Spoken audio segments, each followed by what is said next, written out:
Good morning students. हम लोग geography का फर्स्ट चैप्टर पढ़े थे, उसी में देखेंगे संसाधनों का संरक्षण। संसाधन किसी भी तरह के विकास में महत्वपूर्ण भूमिका निभाते हैं, परंतु संसाधनों का विवेकहीन उपभोग और अति उपयोग के कारण कई सामाजिक, आर्थिक एवं पर्यावरणीय समस्याएं पैदा हो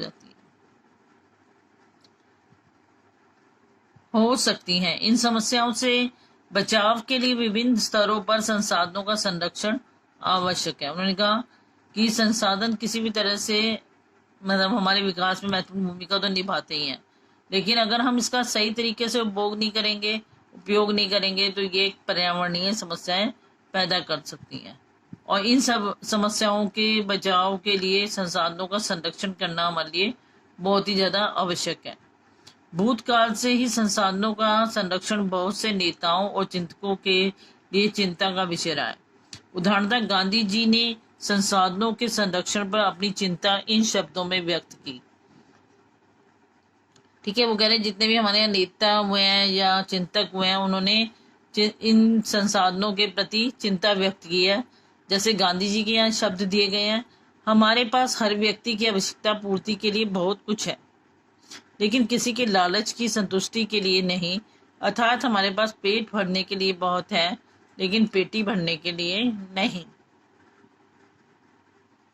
यहाँ गांधी जी का कहना है कि अगर किसी कोई आवश्यकता को पूरा करना है, उसके लिए हमारे पास संसाधन है, लेकिन कोई लालच करके उसका अंधाधुंध उपयोग कर रहा है, तो उसके लिए हमारे पास संसाधन नहीं है। उनके अनुसार विश्व स्तर पर संसाधन हास के लिए लालची और स्वार्थी व्यक्ति तथा आधुनिक प्रौद्योगिकी की शोषणात्मक प्रवृत्ति जिम्मेदार है। वह अत्यधिक उत्पादन के विरुद्ध थे, इसके स्थान पर अधिक बड़े जन समुदाय द्वारा उत्पादन के पक्षधर थे। उन्होंने कहा कि ये नई प्रौद्योगिकियों के कारण जो जबरदस्ती उत्पादन किया जा रहा है या संसाधनों का शोषण किया जा रहा है, वो उसके बिल्कुल खिलाफ थे। उन्होंने कहा कि अगर तुम अत्यधिक उत्पादन चाहते हो, उत्पादन के तो विरुद्ध थे वो, और अधिक जन समुदाय द्वारा ही उत्पादन के पक्षधर थे कि जितनी जरूरत है उतना ही उसका उपयोग किया जाए। इसके बाद आता है हमारा भू संसाधन। हम भूमि पर रहते हैं, इसी पर अनेक आर्थिक क्रियाकलाप करते हैं। आप भूमि पर रह रहे हैं और जितने भी काम करते हैं कहाँ पर करते हैं? भूमि पर रहकर ही, और विभिन्न रूपों में इसका उपयोग करते हैं। अतः भूमि एक महत्वपूर्ण प्राकृतिक संसाधन है। इसे मनुष्य प्राकृतिक संसाधन क्यों बोलते हैं? क्योंकि भूमि को मनुष्य ने नहीं बनाया, ये प्राकृतिक तौर पर आपको मिली हुई है, तो इसे हम प्राकृतिक संसाधन कहते हैं। प्राकृतिक वनस्पति, वन्य जीवन, मानव जीवन, आर्थिक क्रियाएं, परिवहन तथा संचार व्यवस्थाएं भूमि पर ही आधारित हैं।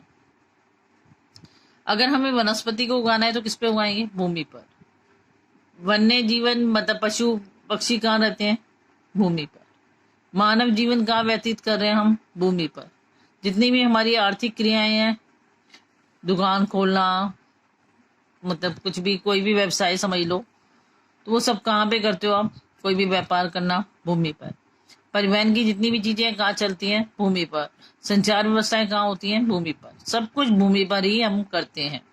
परंतु भूमि एक सीमित संसाधन है, इसीलिए उपलब्ध भूमि का विभिन्न उद्देश्यों के लिए उपयोग सावधानी और योजनाबद्ध तरीके से होना चाहिए।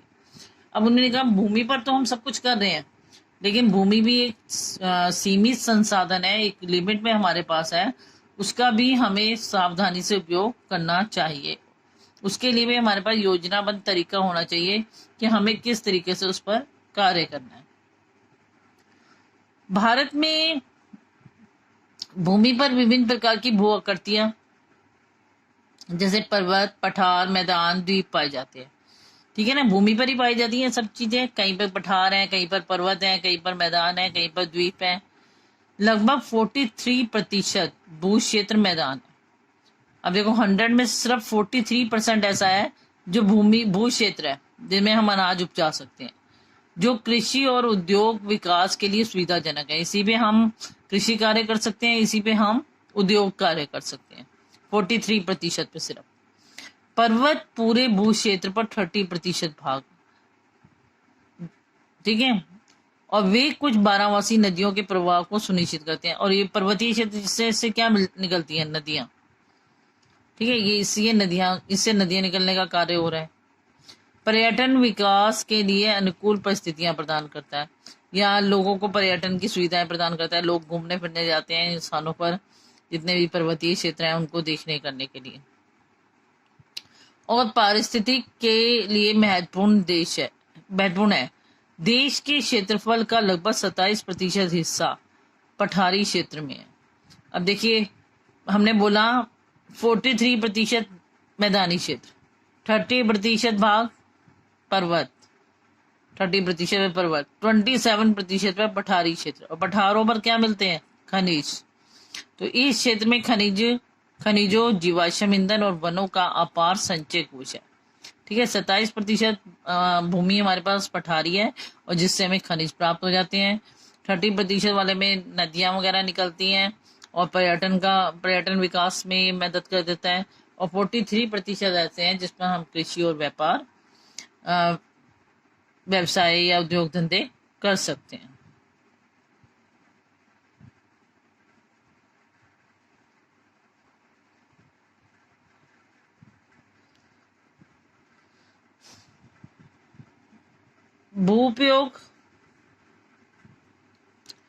भू संसाधनों का उपयोग निम्नलिखित उद्देश्यों से किया जाता है।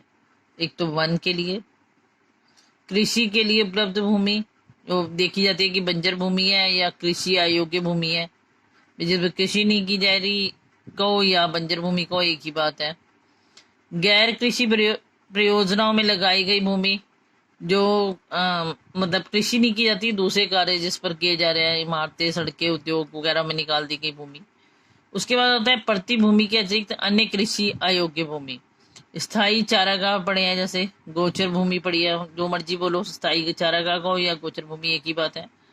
विविध वृक्ष, फलों तथा वनों के अधीन भूमि, ठीक है, जिसपे फल फूल वगैरह वृक्ष वगैरह उग रहे हैं। ठीक है, ये जो शुद्ध बोए गए क्षेत्र से में शामिल नहीं किया जाता ऐसा क्षेत्र जो होता है।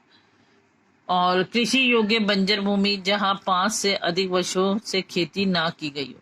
वो कह रहे हैं कि ऐसी भूमि जहां 5 वर्ष से खेती ना की जा रही हो, वो वाली भूमि। फिर उसके बाद आता है प्रतिभूमि। वर्तमान प्रतिभूमि जहां एक कृषि वर्ष या उससे कम समय में खेती ना की गई हो। ठीक है, वर्तमान प्रतिभूमि का किसे बोलोगे? जिसमें सिर्फ एक वर्ष हुआ है जब हमें खेती नहीं की है हमने उसको। उसके बाद आता है वर्तमान प्रतिभूमि के अतिरिक्त अन्य प्रतिभूमि या पुरातन प्रति, जहां 1 से 5 कृषि वर्ष से खेती ना की गई हो, जहां मतलब 1 से लेकर 5 सालों तक कोई कृषि ना की गई हो। शुद्ध निवल बोया गया क्षेत्र, एक कृषि वर्ष में एक बार से अधिक बोए गए क्षेत्र को शुद्ध निवल बोए गए क्षेत्र में जोड़ दिया जाता है, तो वह सकल कृषित क्षेत्र कहलाता है। अब देखो इन्होंने क्या कहा कि जहां एक वर्ष में 1 से भी अधिक फसल बोई जा रही है, उसे हम उस क्षेत्र को जो हम अपने शुद्ध बोए गए निवल क्षेत्र में जोड़ देते हैं, तो हमें सकल कृषि क्षेत्र कहला रहा है वो तब। तो आज के लिए बेटा इतना ही। इसे अच्छी तरह रीड कर लेंगे, नेक्स्ट क्लास में इससे आगे करेंगे। थैंक्स।